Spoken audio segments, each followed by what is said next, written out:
Welcome to the Sharkpreneur podcast with Kevin Harrington and Seth Greene.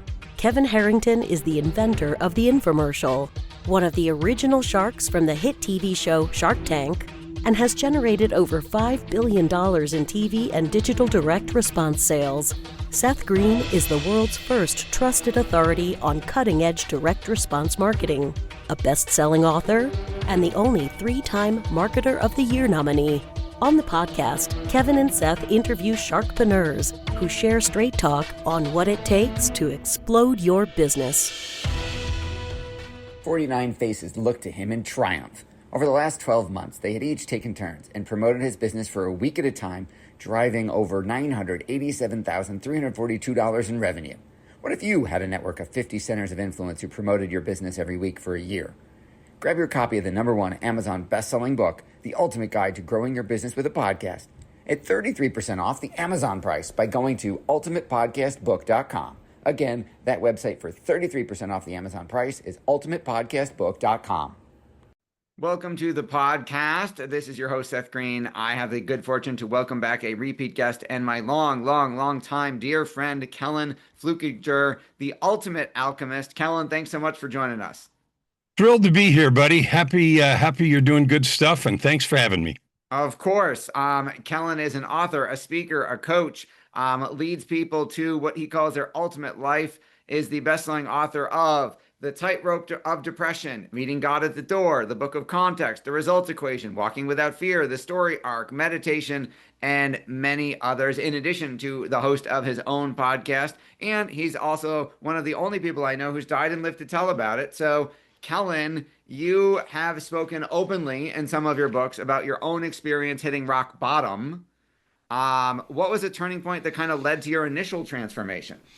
August of 2007, I was raised in a regular two-parent home, but I had discipline that today would be felony child abuse. And without casting any aspersions, my parents' two-parent home weren't trying to be bad.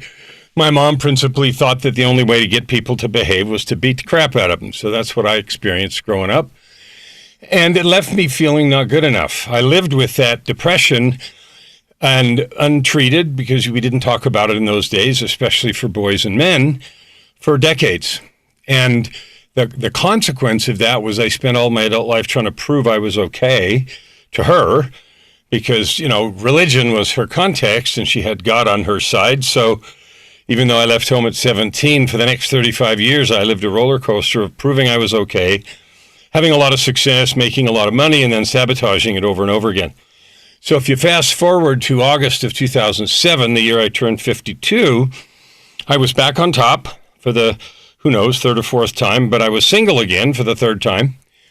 And I was making enough money that my $3,000 a week cocaine habit didn't matter. And I had attempted suicide for the second time 2 weeks prior. And I had four of my 10 children living with me as a single dad.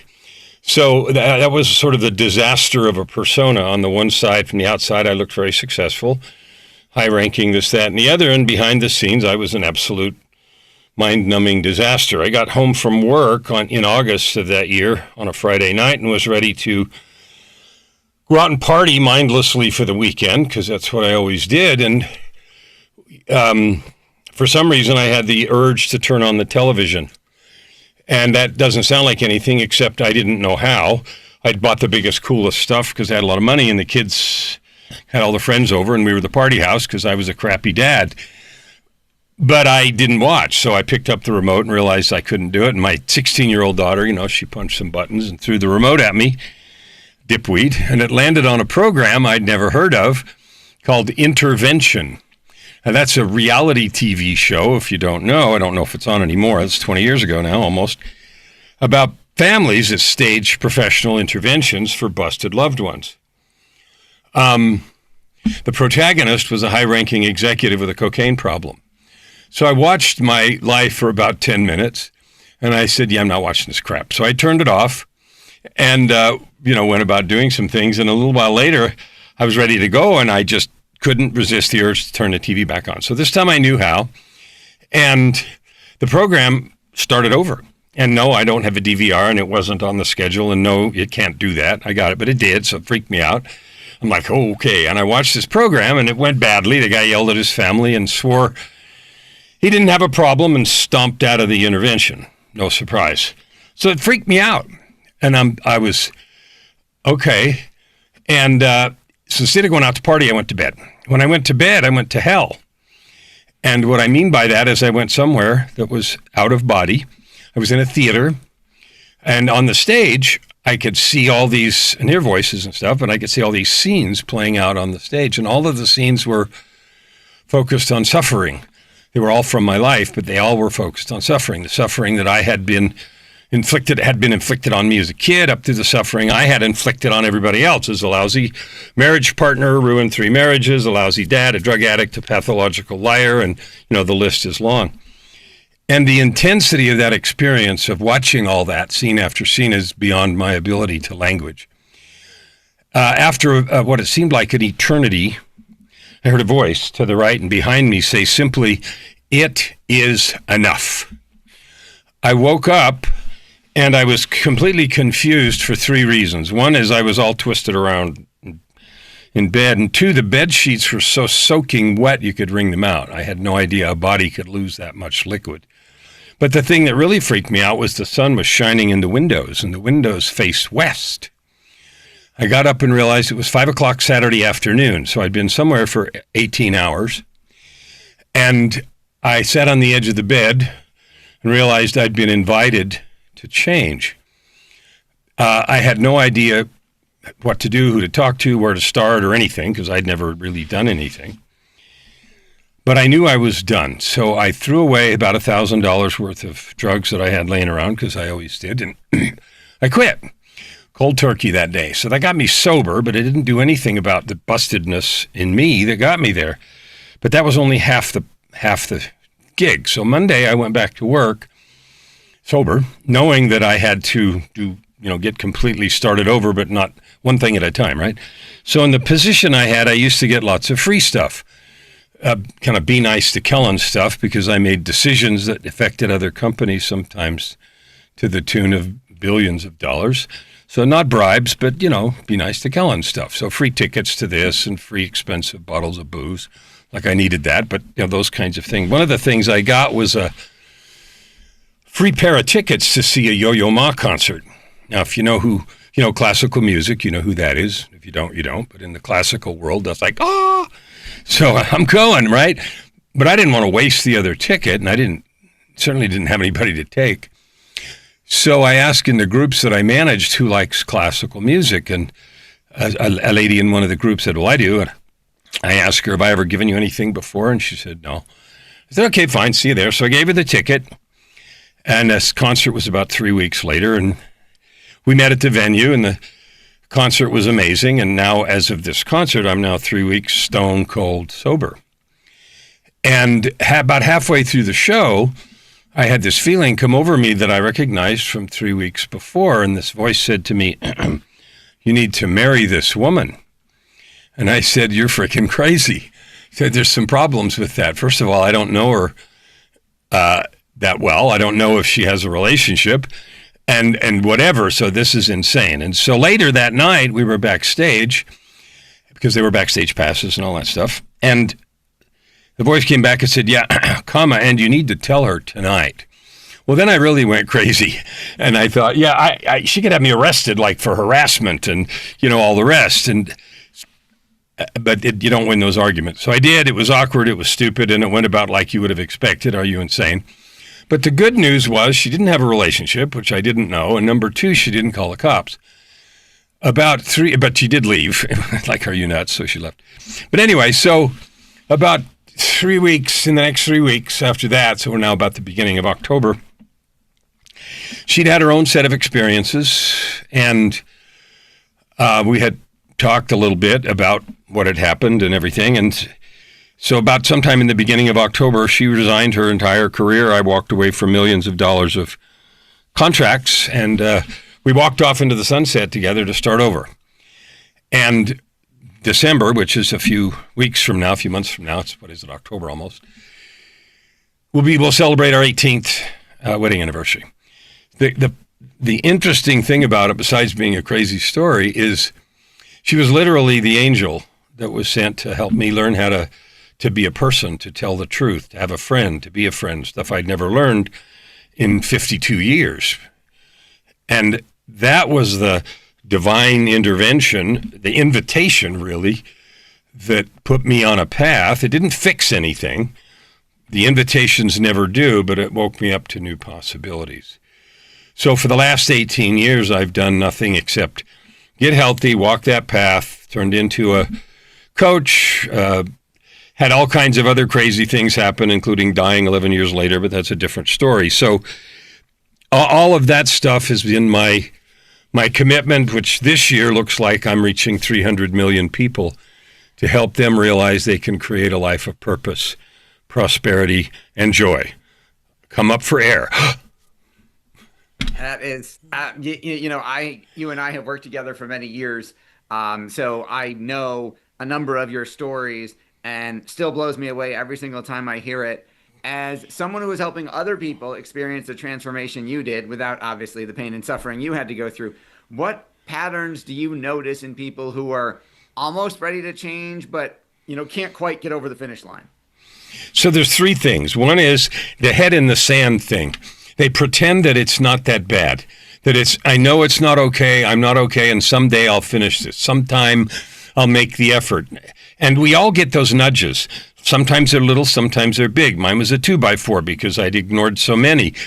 But the truth is, you here now listening to this, you're a divine being. You came from the same place I did. Your worth is infinite, and you can choose to do nothing as long as you want to. You can choose to half-ass it as long as you want to. Or you can choose to recognize the truth that you came here for a reason. You have gifts and talents, and you can do something with it or not. So number one is head in the sand. Number two is the ante to the game is high, because it requires us to lose our deeply held beliefs about our own worthlessness, or about blaming other people, or about the hard life we had, or, me, it could have been my upbringing, or all kinds of other things. We love to cherish and blame for those things because it's nice excuses. And so we hold on to those. And the truth is, you can hold on to them as long as you want. And all it does is prevent you from shining your light and doing what you could do. And so your choice is to do that. The third reason, besides the ante is high, is that it's hard work. Like, if you really want to change, you have to make a choice about who you're going to be and how you show up every day. And Seth mentioned a bunch of books, and after 16 or 17 years working on this, a couple of years ago, I wrote a book called Living with Purpose and Power. And in that book, I put 16 or 17 years worth of discoveries and work about how to create both yourself and to live that truth every day instead of just talking about it. So head in the sand, the ante's high, and the work is hard, but the rewards are infinite, because then you get to move ever closer, and it's a mountain without a top, but you get to move closer, and you get to live that thing that I talk about, ultimate life, which is purpose, prosperity, and joy. How do you help people determine what their goals, what their destination for purpose, prosperity, and joy are? Because I would imagine that looks different to different people. Looks different for every single person, and here's the real secret. The most important gift Seth, Kellan, or anyone listening to this has to offer the world is the story of your own becoming. And the reason that's true is because everything else you've learned how to do, whether it's, I taught piano and jazz and recording studio arts and all kinds of stuff. Everything else we learn, and you do marketing, it's that thing over there that we may have gotten really good at and we may help people with, but the thing we have the most power from is our own lived experience.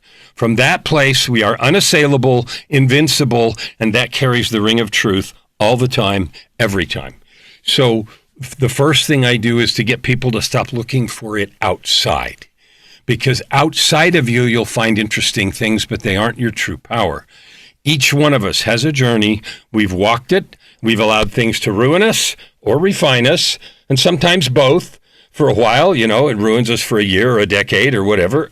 And then if we make a choice to allow it to refine us, in that series of choices, you will find the most powerful gold you have. You can make the most impact. You can actually also make the most money and have the most fun. And the reason's not a surprise. It's the best you have.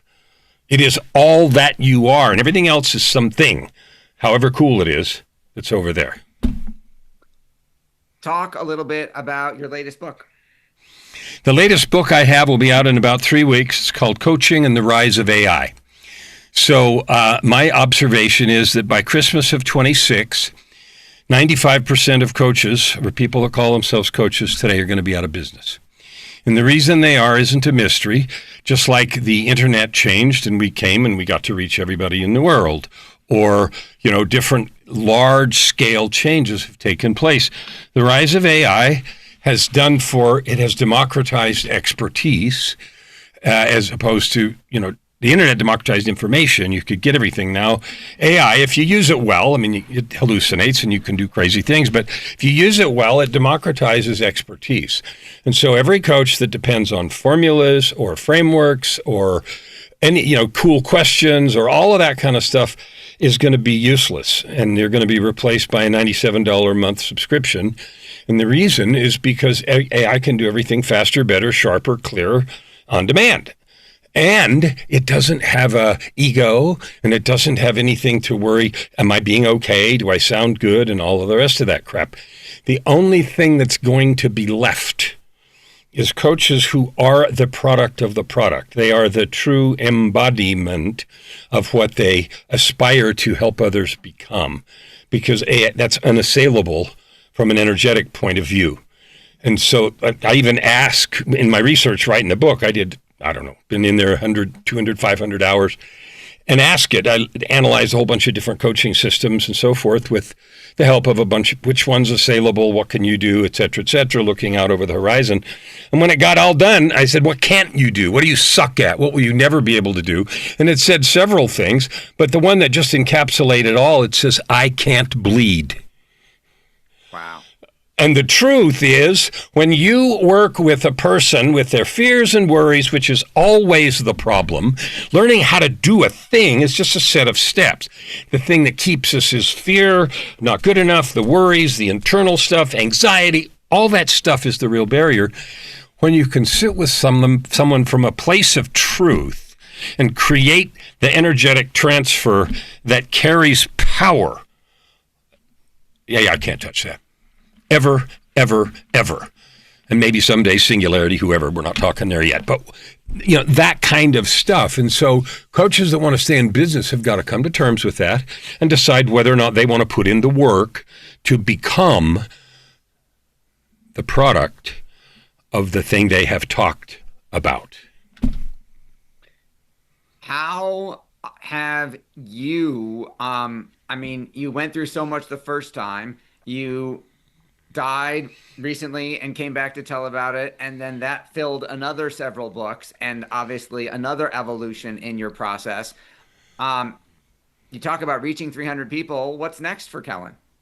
Well, 300 million people was as a number. 4 years ago, I just picked a number, 10 million, and the evolution of that was at the end of that. My year starts October 14th, and the reason it starts October 14th is I didn't tell you, the woman I married, her name is Joy, and that's Joy's birthday. So, you can't make this stuff up. So October 14th is my new year, and 4 years ago, I said I'm going to reach 10 million people.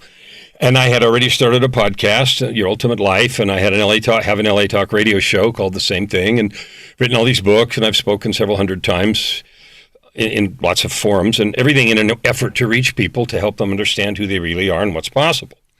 At the end of that year, nearly in September, I was on a show with a couple of guys, and by the time we were done, after about an hour, both of the hosts were emotional. And one of them said, "You need a frickin' bigger number." And I said, okay, why is that? And that was the year it was 10 million. And he said, I've talked to you for an hour, and you've changed my life. And I'm going to talk to at least 1,000 people this week. You need a flippin' bigger number. Okay. So the year got over, and I set 50 million for the next year. And that year we were on one show that had a viral moment that went out to 40 million views, I think. And so we realized the possibility there. So the following year after that, and that year I think we reached about 75 million. And people ask all the time, how do you know what you're reaching? we do a crappy estimate, okay? Audience reach and downloads and the best we can estimate because you can't really tell. So I'm not going to fuss. I never expected to get 50 million emails saying, gee, you changed my life. So we do the best we can. The next year we set 250, which was last year, and I don't think we reached that. I think we got about half that. So this year we raised it to 300, and I've gone all in. And October 14th is not too far from now, 3 more weeks. And I think we're going to be there or close, as best I can tell. And so that's what the thing is. And here's the message. I love acronyms. WIPOS, WIPOS. Here's the message. Worth, identity, possibility, ownership, sovereignty. You listening right now, your worth is infinite, but only if you claim it. Your identity is a divine being, so you have divine DNA, but you can do jack with it like I did for 50 years. The possibilities are open. You can create whatever you want because you're a creator. Ownership means you own your life, and you can quit blaming circumstance or other people or externalities anytime you want, and that decision accesses power, and S is sovereignty, which means no one is coming. The buck stops with you. You own this thing, and you're the final decider of what you create in life. And so that's the message.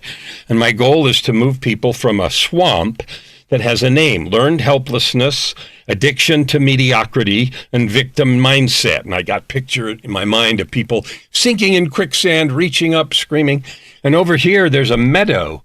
And the beautiful meadow with blue skies and all that cool stuff says fierce life, ownership, passion for service, and radical excellence.